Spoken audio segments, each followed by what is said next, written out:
Everything all right? Sean has located a second power source. I've asked Rebecca to charter a flight for us. Where to? Brazil.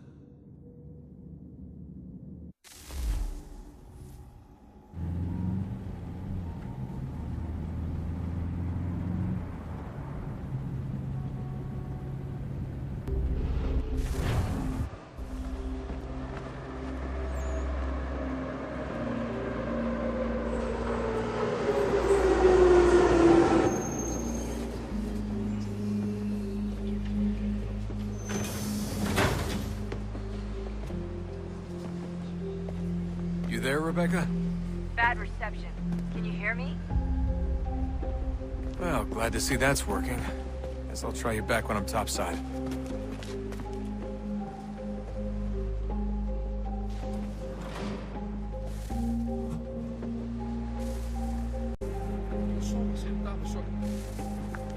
You copy now? Loud and clear. What's the plan? According to our intel, the power source is being worn as a bracelet by some tycoon's trophy wife.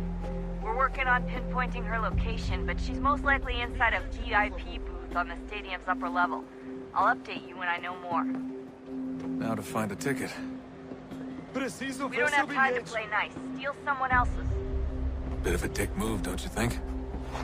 Well, I guess you could try and sneak past security instead. Certo. Pode entrar. That doesn't look like normal security. Because it isn't. Those are Abstergo agents. Cross is probably here too. You need to be careful.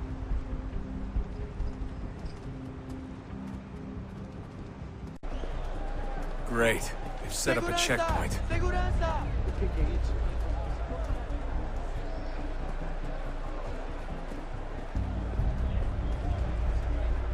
Hide! Hide! Stick close to the crowd and you should be okay. Or look for a way around it. Seriously, what is the deal with stadiums and piss troughs? It's disgusting. And who thought they were a good idea? Troughs are time and cost efficient. I don't even see a stall in here. What if I have to take a dump? Yeah, please just mute the microphone if you do.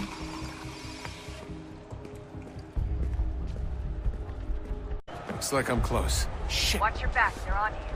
You're gonna have to find another way around. Security's too tight.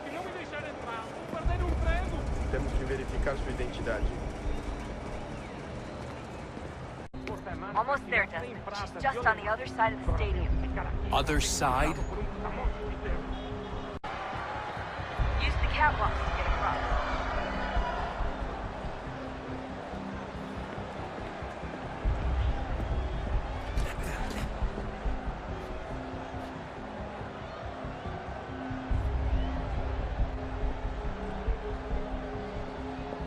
You're really close now. The power source should be in one of the rooms up here.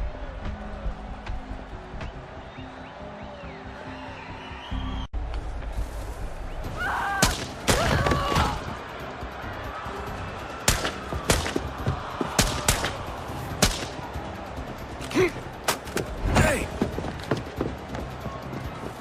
Hurry, Desmond. If he gets away with the artifact, we're screwed. You can't let that happen. Alguém chama... Alguém chama segurança! Ei!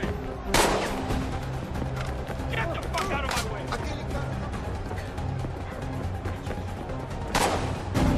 Ei! Olha por onde anda!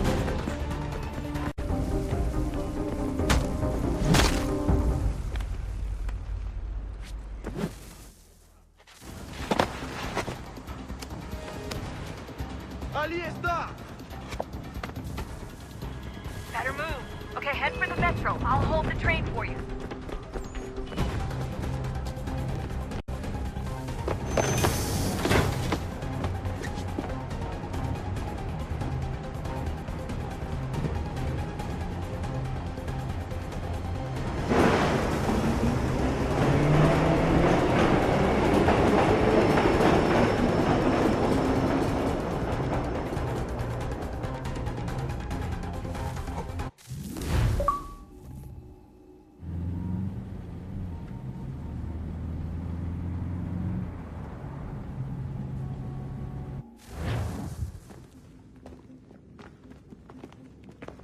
We can get back to Connor whenever you're ready, Desmond.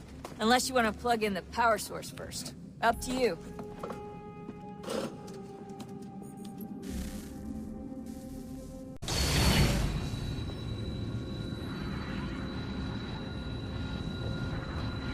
If we could not meet the sun's cruel embrace, perhaps we might rebuke it. Already we could generate fields to protect us in times of strife. But these were small and simple things. To replicate them on a scale the size of a world, we lack the energy to make it so. Half the world, they said then. It is better than none at all. We tried. Again, we failed. A quarter, they asked. Even this we could not do. A sixth, an eighth, a tenth, they cried. The answer was still the same. Perhaps in time a city might be spared. But it was time we did not have. So we moved on.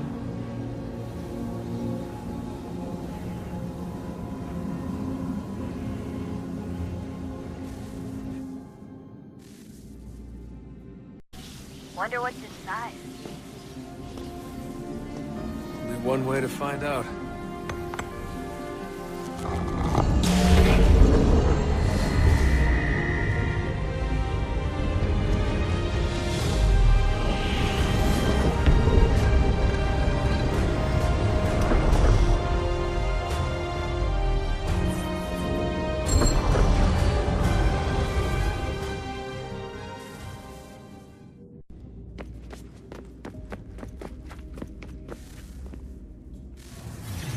What is a fact?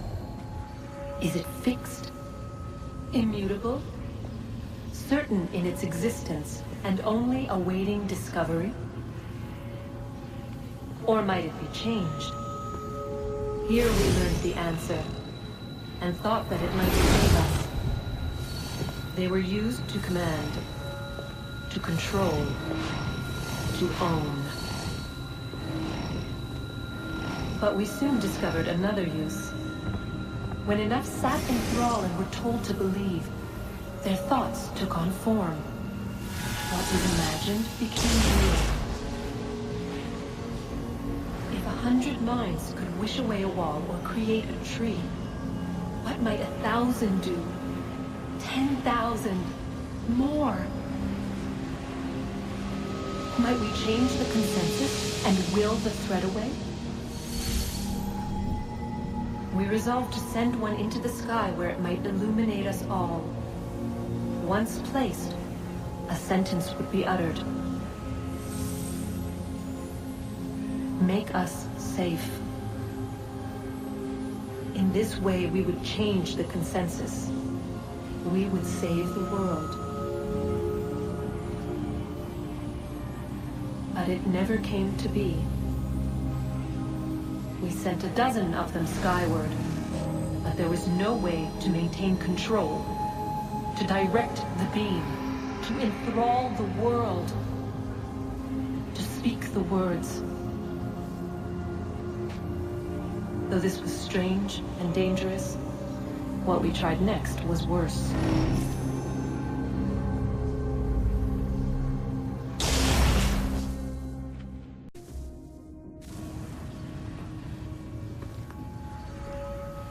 Our first instinct was to travel back, to change the past. But we could not find a way. But forward, we could look forward. And so here we sought to see beyond ourselves, and know what was to come. First we wanted to learn if our work would succeed. But the answer was always the same. So we moved on to other things. But she remained. The one you call Minerva. In time, she too stopped looking, and instead began to speak. She called out across time, in the hopes that you might be saved. She hid messages where none might find them, save for you than those within this place. Fascinating. Tired of it. The cryptic warnings, the threats. Just tell us what you want! But they are. We saw the Nephilim there. We seemed like grasshoppers in our own eyes, and we looked the same to them. Imagine trying to explain all this to a 2-year-old, to a grasshopper. When they said the will of the gods was unknowable, they meant it. Literally. I killed her, you know. I killed Lucy. It was the apple, son. It was Juno. I saw what she was. What would happen if I let her live? I could have stopped myself. I mean, there was a force there. But I didn't have to. I chose to. Desmond. Lucy was going to betray us and take the apple back to Abstergo. I saw the satellite launched. I saw them turn it on, and then... it failed. Whatever's on the other side of that door, it benefits Juno. We need to be careful.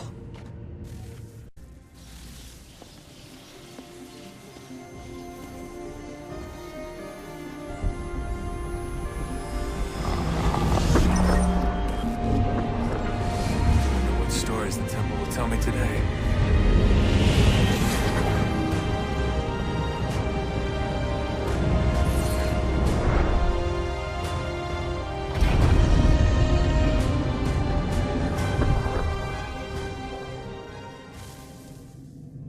I'm telling you, there's something down here. Don't be daft.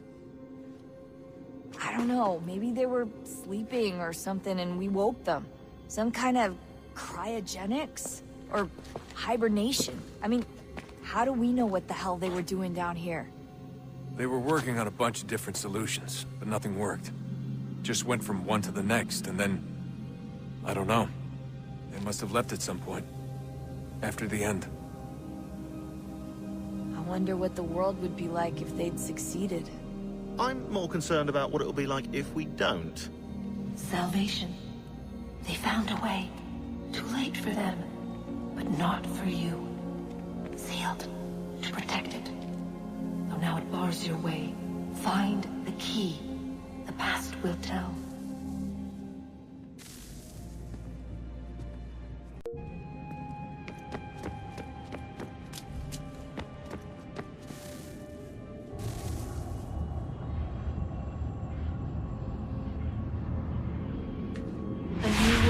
Approached, one that was dark and cold. It would consume us, for we were flesh, and flesh is frail. Though suits and shields might offer comfort, such adornments would not suffice, not to save us all. So we sought to change what we were. In this manner, we might thrive in a world made poisonous. It was Aita who volunteered to see if it might be done. Aita, my husband, my love. In the end, it changed him, ruined him. He was made a prisoner of the machines. The body might survive, but his mind became brittle to the touch. He begged me for release, for days, for weeks, for months. I pleaded with him to give us time to find another way. But there wasn't one. Not for him. Not for us.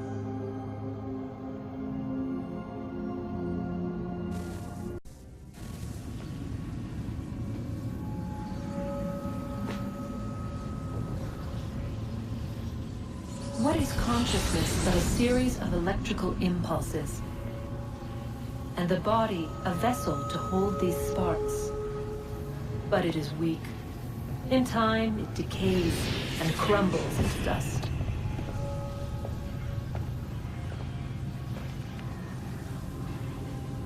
We asked ourselves then, what if it might be replaced with something stronger, something better?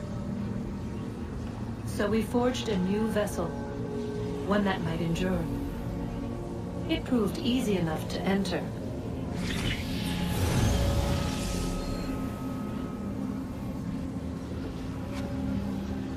But to leave required something more, something wrong. And so this too they abandoned. I wondered, though, were they right to turn away?